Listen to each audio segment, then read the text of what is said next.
I'm J.R. Church. Welcome to today's webcast. Well, it's 2010.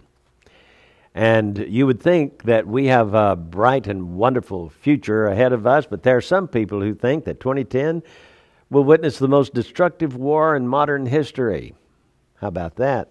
And it will be in the Middle East. Israel will be the main combatant against its Arab neighbors. This comes from the AmericanChronicle.com and was written by Hamid Gharafi.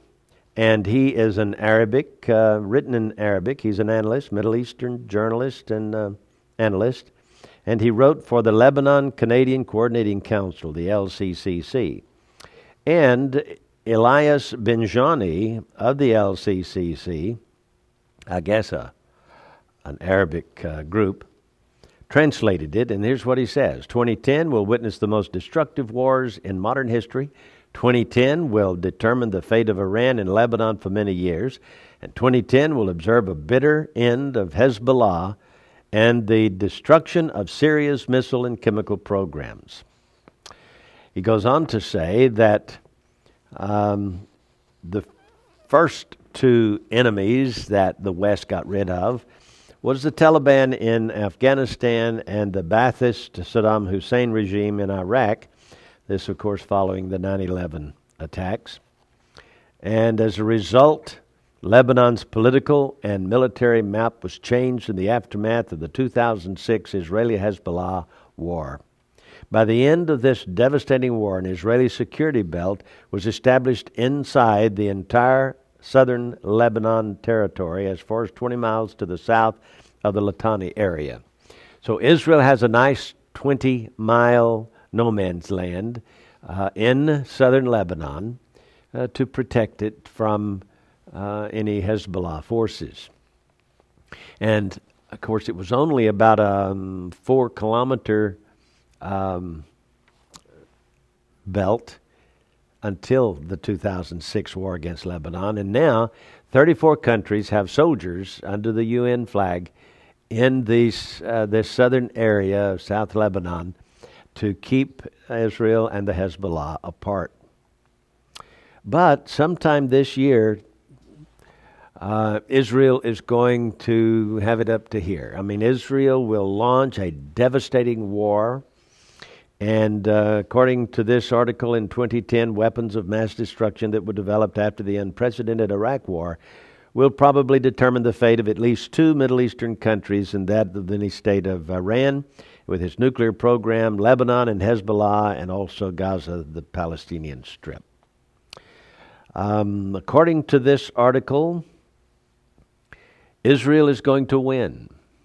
And this war will be so massive, so devastating to Syria and Lebanon and Iran and so on, that Israel will have no more threats of war, none whatsoever. Hey, you know, that reminds me, the Bible says that they will be at peace. Yeah, that Israel will think everything is moving toward utopia. But then comes the great battle of Gog and Magog. For evidently, Iran will not be completely destroyed in this upcoming war. And remember now, this article says it will happen in 2010. They surmise probably this summer everything will fall apart, and Israel will be the winner, hands down. These experts say that such an Iranian act the needed justification will give Israel's Netanyahu government the needed justification to go ahead and wage an unprecedented destructive war against both the Hezbollah and Lebanon and totally cripple the capabilities for many years to come.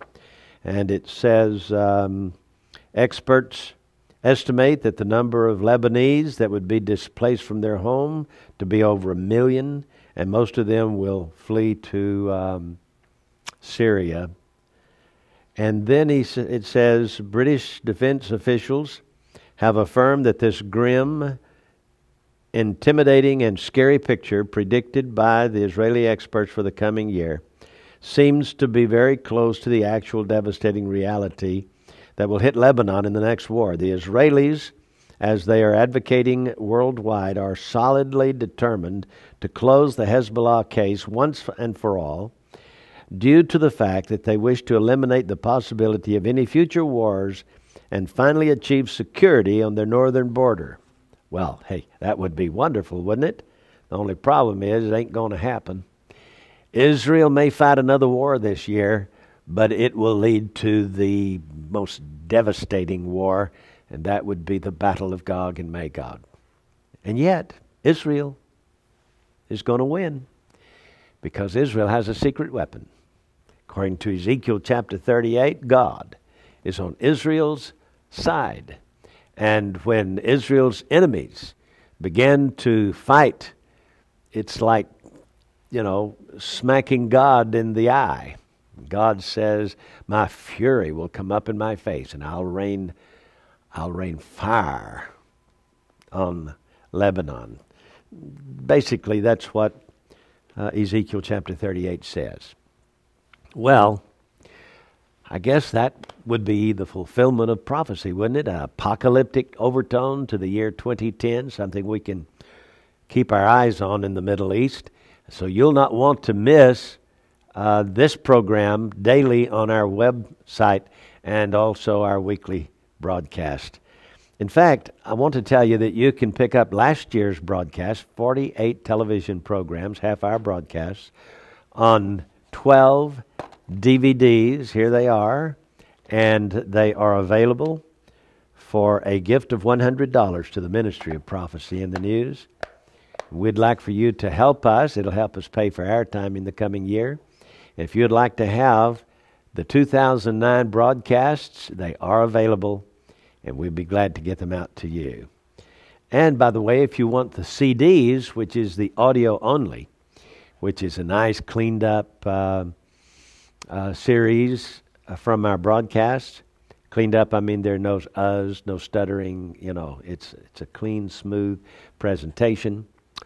They are available, 48 programs on 12 discs for $50 plus shipping and handling.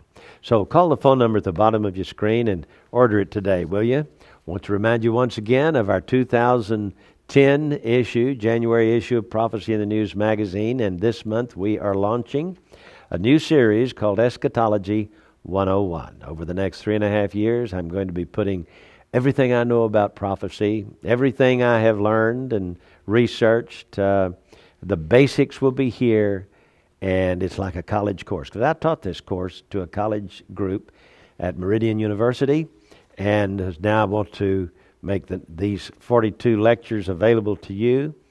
So get the January 2010 issue and subscribe, will you? When you call to subscribe, ask about the bonuses. We'll be glad to tell you about them. I'm J.R. Church. We'll see you again tomorrow with our webcast.